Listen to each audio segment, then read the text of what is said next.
So here's my base fuel table, and it's still a work in progress, obviously. But the issue I've been having or had in the past was this area here, this sippy hole of very negative values. And the ECU was interpreting the overlap of the camshaft, which is a fairly large street camshaft, that it was pulling fuel out. It's misinterpreting that and creating problems. And I think this is pretty common amongst different fuel injection systems due to due to overlap and a tight lobe separation angle. It just it misinterprets it, so it wants to pull fuel out. And what was happening is I'd load the base table like the street strip, and the thing would run strong in the bottom end. And then I noticed as I drove it more and more that it started getting a little flatter down low at lower RPMs and lower, kind of in the primary. And I say in the primary because I did transfer or did change the linkage to the progressive linkage, and there's it's a really cheap kit and it's really easy to do. In my application, it's pretty hard to keep the thing from not spinning the tires out off a street light, even just releasing the clutch slowly. And so I went to the progressive linkage, and a lot of rock crawler guys and other people have done this. It's pretty straightforward, but it turns it into like a 4-barrel versus all 4 barrels run at the same time. And along those lines is what it would do. The ECU would misinterpret either in cruise. So I've changed a few things. I stopped cruising down at lower RPMs. The cam's too big really for it anyway. When I went to a 6-speed transmission, I kept the RPM up. I'm able to use that 5th gear overdrive versus 6th. On the back roads in the country, you're not doing 85 miles an hour. You're doing 60 plus or whatever, and keeping it more in a happier zone for the camshaft. Trying to keep it down away from those really low RPMs so it wouldn't learn bad values, but then also turning off the learn at below a certain RPM. And at this point I set at 2250. It probably could be just a little bit higher, maybe like 2400 RPM. I had previously tried to do this by turning off closed loop and enabling closed loop at that same RPM. And for whatever reason, something was awry. I don't know if it was something I did or if the tables were so rich that, in open loop, it can only read what's in the tables and still apply it, but it can't alter anything. And maybe that was the cause, but it ran like pig rich down there when I turned off closed loop below that RPM. So there's still some idle tuning I need to do, but this is helped by just changing this for it to learn. It still records values in the handheld, and maybe that's common. I have to double check that, but so far it's doing pretty well. One thing I did notice is going back to the base fuel table is this is a heat map, and it's pretty. You can find directions how to do that if you haven't already. And then the volumetric efficiency, I don't really know how to.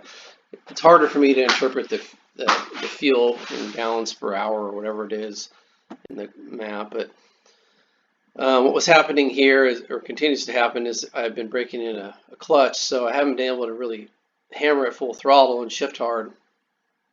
And it's adding fuel here. Let me rotate the graph a little bit. But it also created a ridge or a gully between two ridges here, and you can still kind of see it a little bit, but I've eliminated a lot. I kind of went in and just upped these values. It probably needs a little more smoothing, but I'm not too worried about it because the next couple of times I go out, I'll be getting on a little harder, and it's going to start adding a bunch of fuel because the thing adds. Once it starts seeing those higher RPMs, it's going to start adding more fuel there. And it runs really well, actually, right now.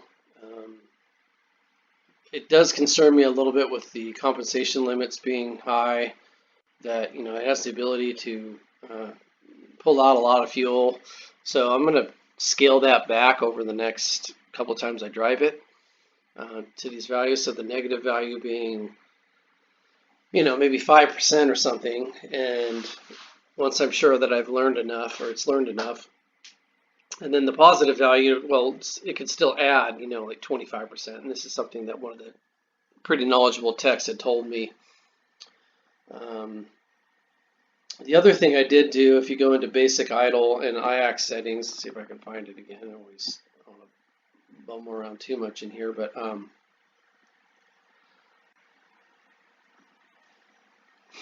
is I ended up going back through the procedure. So I always had trouble, like I said, it's got a lot of overlap. And when trying to set the IAC properly, I always was right around 20%. And you're supposed to be 2 to 10, and I struggled with trying to get the thing to run long enough with the IAC plugged to set it. And what I ended up doing was I attempted it again because I talked to one of the techs and I had a question, and I noticed my IAC was open way too much, and he had stated that, well, if your TPS isn't going back to 0 all the time, it's going to go to a hold position, which is the 30%. It may have been doing that day, the day I was struggling with it, but I noticed it wasn't doing that after the fact. So I don't know if it's because I set it properly, but I was able to plug the IAC with the little triangular port at the back of the throttle body near the barrels with a piece of stout duct tape. Make sure you don't suck anything in. This is pretty common knowledge. There's another way to do it in the manual. If you read the sniper manual, but this is kind of the quick and dirty way. You plug the IAC with the tape and set your idle below 50 RPM below what your target is in your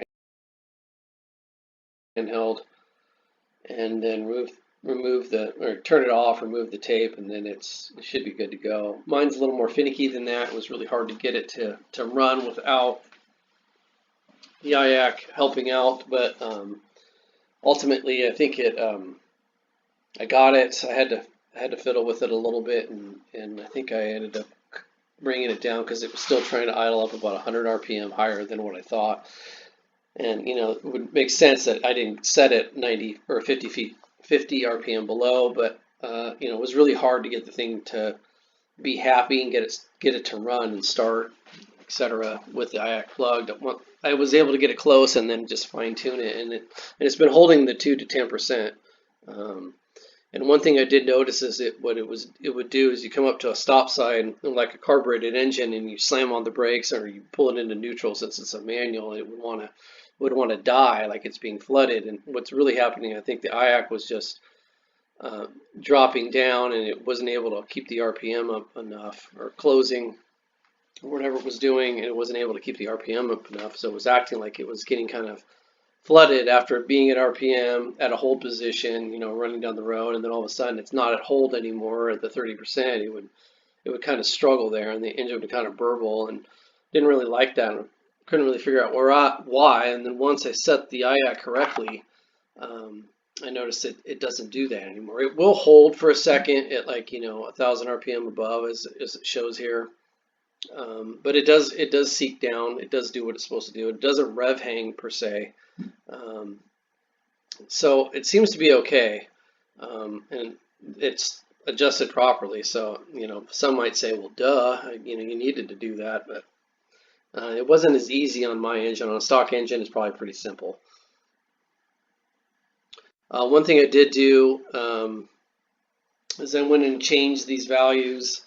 I guess it's not reflected because I didn't save it, but so the IAC is, if it's not properly adjusted or using too much of it at warm idle, then it doesn't have the range to adjust these values. And right now I had, like 1350, and this is my warm idle at 990. Well, I think I actually want some more here when it's cold. I'd like these values to, if I can select all these.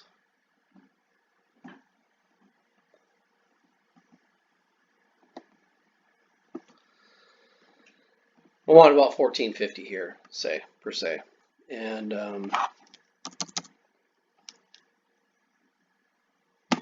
it should be able to do this now. I won't be able to test it until I should be able to select all these. It's kind of pissing me off. Here we go. Until it warms up.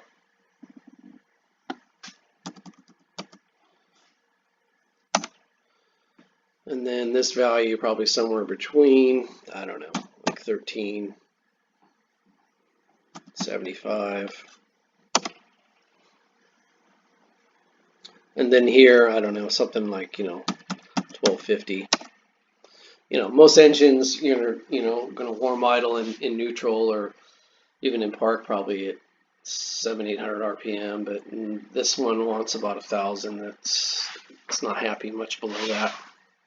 I think it could idle below that with timing control, probably getting in the 900, 850 range, but not much, right now this is where it needs to be.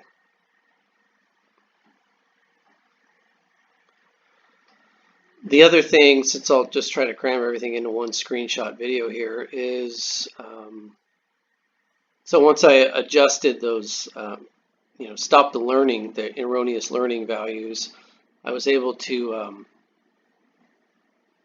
change my target AFRs a little bit. So I was kind of compensating for that by having them too high, like 13.5, which is, usually it's like 13.5, 14 or something, and 12.5 for wide open is the default values when you first start it up. And it was much happier with those richer values, and it still probably is a little bit, but it's so damn fumey. And I've been able to pull these out some, and I increased the cruise just to 14.4, and I am seeing values in cruise about 14, which is good. And the ECU can only interpret what your targets are. I do notice though, like I said, I haven't been hammering it wide open, so the enrichment table is probably however the ECU works with this enrichment table is, what I'm seeing is it holds some fairly lean values on acceleration at moderate acceleration at part throttle. I haven't heard it ping, so I think this is normal, but I think I guess what I'm getting at is use caution on that cruise value. Stoic is 14.7, but I'm not going to try. I think I'll get, the cam, it'll probably buck with that lean of a value. I'm not going to get, right now, 14.4 doesn't sound like it's that lean.